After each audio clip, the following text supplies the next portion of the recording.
Hi everyone. Today we are going to make transforms and transitions using CSS. So this is really cool and really useful. I have some code here right now in the HTML that is commented and a lot of CSS also. We'll just ignore that for once. We'll come back to it later. So first what I'm going to do is I'm going to create a div and just write transition one inside it.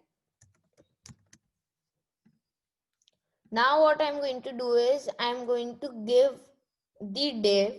So I'll select the div, or it's better if I give it an ID.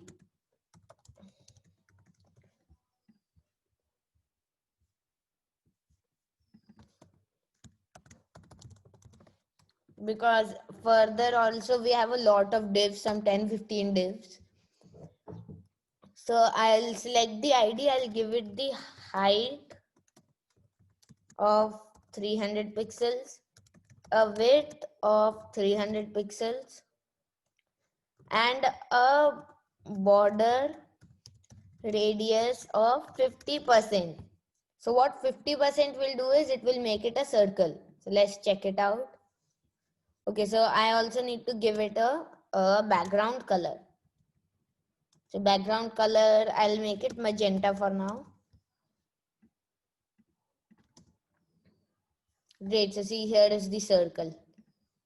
And I'll just remove the text. I don't need the text here.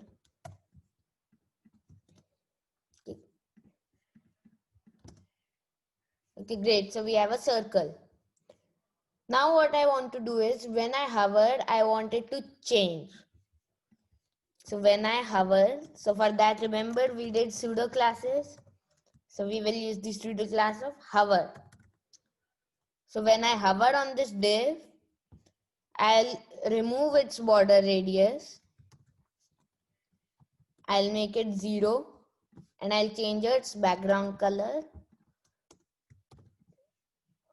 to cyan. Let's just do cyan.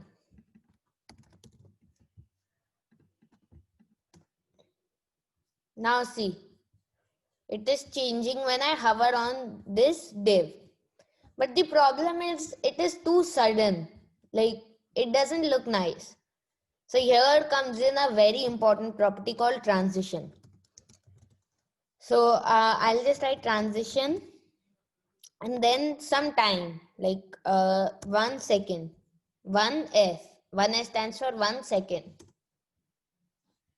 Oh, look at that. That's so cool, right? How it is turning into that square. It is transitioning into it. So right now we have only specified the time. What you can also do is you can specify the background, the property. Say you only want the background color to like transition. So just write background color, the property name. Now let's see. See the border radius changes suddenly, but the color transitions. Just see it closely. See.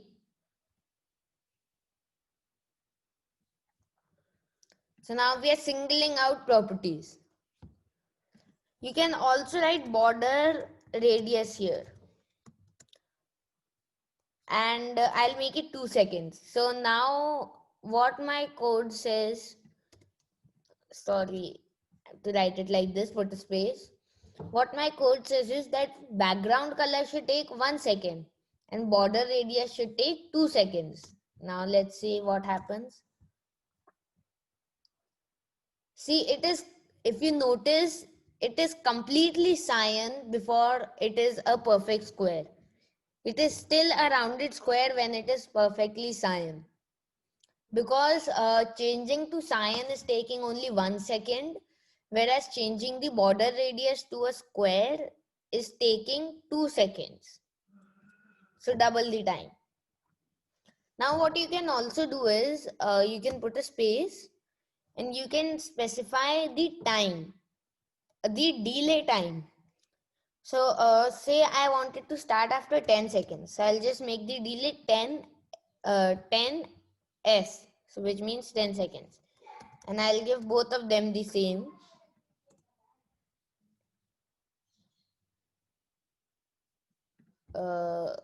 Reload it. See, my cursor is there, but nothing is happening. I'll just keep it there. Let's see what happens. See, it changes after so much time. So 10 seconds is too much. But you can do this. You can do the delay time. So this is how to specify a transition. So one more property comes into play here, which is a transition timing function. And that is where these divs are important. So I'll just comment this out, the code for the transition. And if we see here, I have to uncomment out the CSS for this.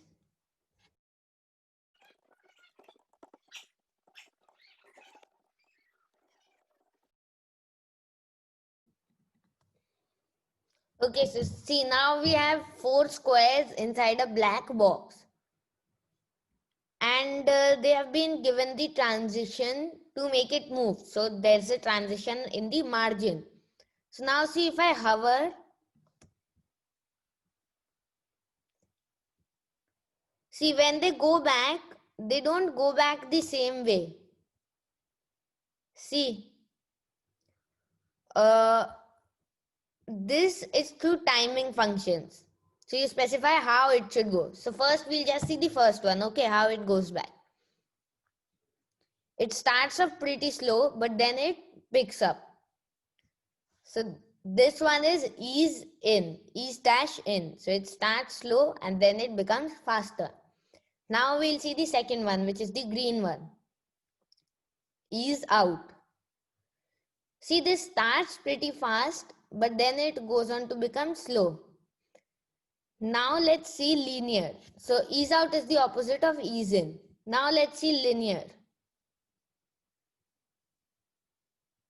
See, it is completely constant. Nothing is changing here. It is just going in a complete flow. Now let's see this one, cubic Bezier. See, it goes super fast, but then it slows down a lot. Notice it.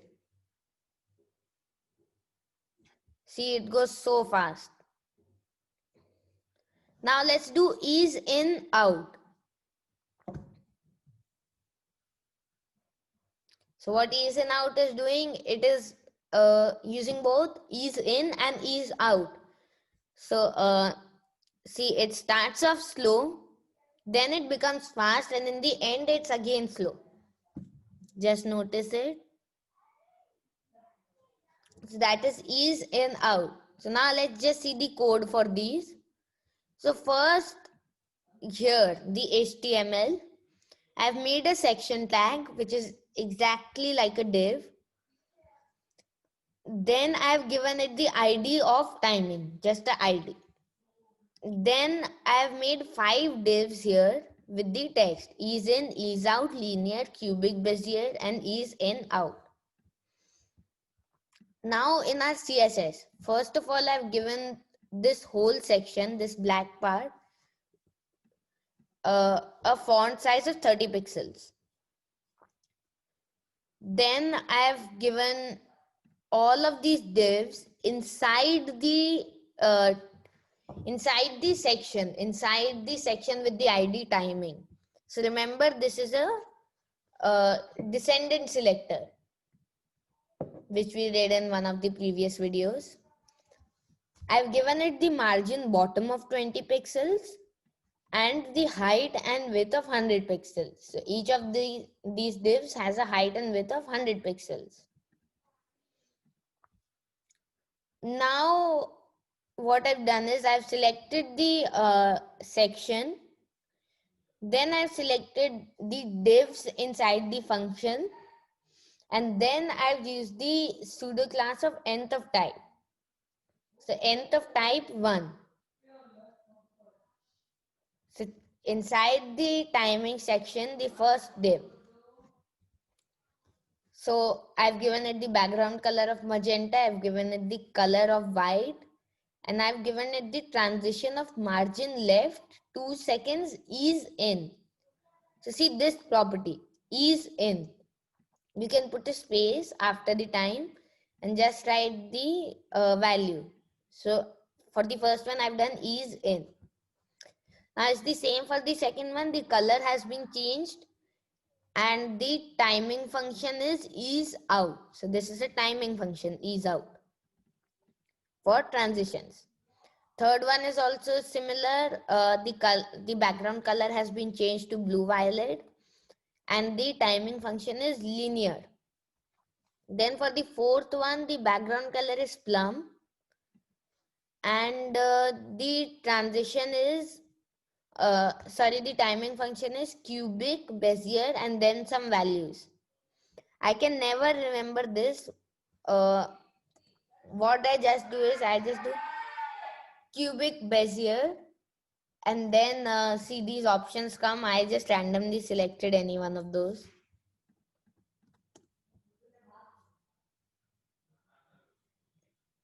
And I just applied that to my code. So you can also search for like cubic Beziers and see you can like change this how it should go and then just save to library and copy this and here you can put that in.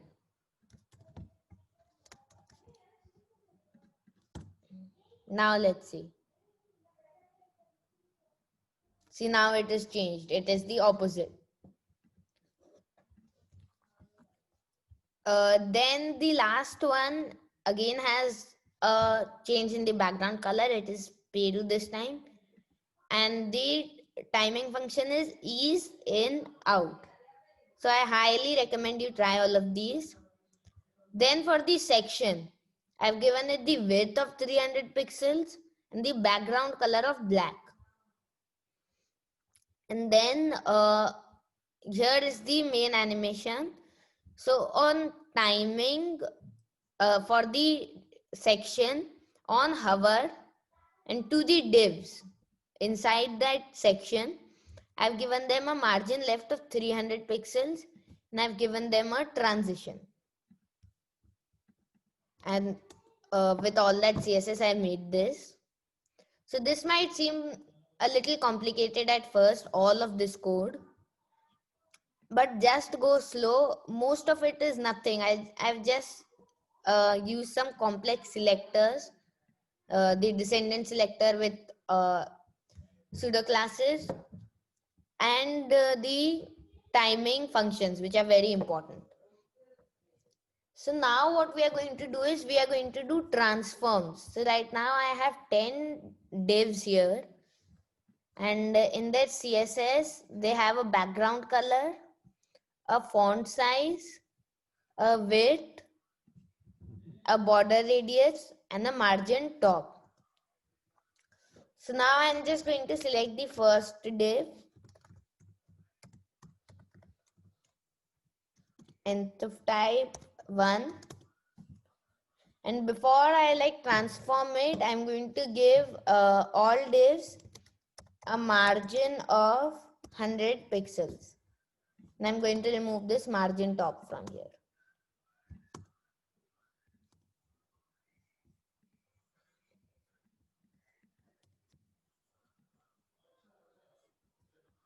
Okay, so now they are very far apart. That gives us some space to do everything.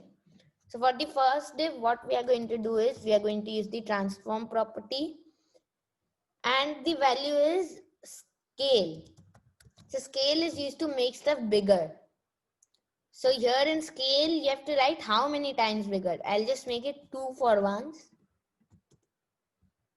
And see, it is twice the size of the second div. So I'll make it 1.5 for now so that you can see it. See, it is 1.5 times the size of the second one. So that is transform scale. Now I'm going to select the next one. So nth of type 2. And now instead of scale, I'm going to do rotate. And in rotate, you have to give a value in degrees. So I'll do 40 DEG, which means 40 degrees. See, it is tilted. If I make it a little less, make it 20 degrees. See how this one is tilted. You can also do negative values, which we'll see in the next one. So nth of type 3. Instead of rotating 20 degrees, I'll rotate minus 20 degrees. So this just goes to the opposite side. Now what you can also do is you can make stuff move. So nth of type 4, and I'll instead of rotate, I'll make it translate. Now in the first one you specify the x value, which is right and left, and in the second one you specify the top and bottom value. So I'm just going to do 100 px and 100 px. So 100 pixels to the 100 pixels on the x-axis and 100 pixels on the y-axis. Let's see what happens to the fourth one. So you have to separate them by a comma, not by a space. So see, it goes 100 pixels to the right and 100 pixels to the bottom. Here also you can specify negative values. So minus 100 pixels will take it to the top. See, so now it's at the top. So you can move stuff like that. Now we are going to do some 3D stuff. So div nth of type transform, and we are going to do rotate x. And here again I'm going to do 20 DEG.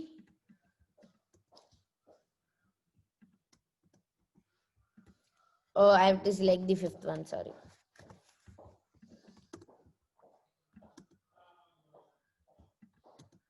Okay, so it is not visible right now. 20 is too less, I'll do 120. See, so see what has happened to this. This is like flipped around. It is like a 3D shape now. It is flipped around. Now instead of rotate x, I'll duplicate it. Instead of rotate x, I'll make the sixth one rotate y. Now let's see what happens. See, now it is not completely visible here, but it has flipped sides. It is like diagonal now. It is like a 3D. So now for the seventh one, what we are going to do is we are going to combine two properties. So I'll just make it 7. So let's see what happens for once. See, now this is the same as the sixth one. It is rotating on the y-axis. It is the 3D rotate for 120 degrees. Now I also wanted to scale. So all you have to do is put a comma and write scale. And you can, I'll just specify 1.5 right now. You can do how much ever.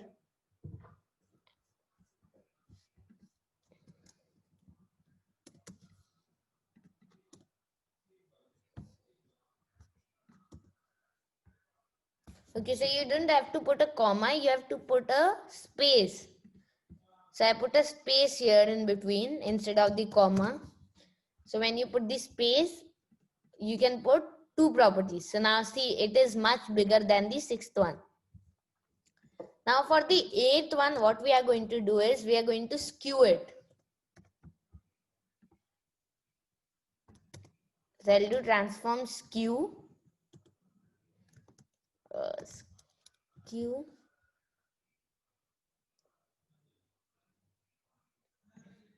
And I'm going to specify some degrees.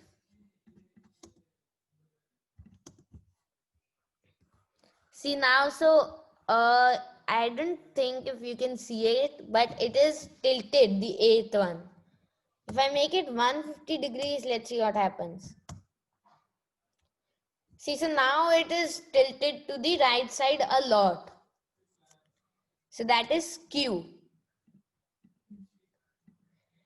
Now for the 9th and 10th one.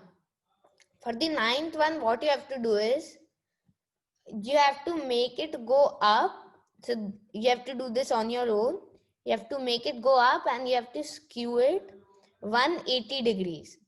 For the 10th one, you have to scale it to 2 times and you have to rotate it 180 degrees. So just do both of these, try both of them, and let me know if you have any problems. So that is all for today. Thank you.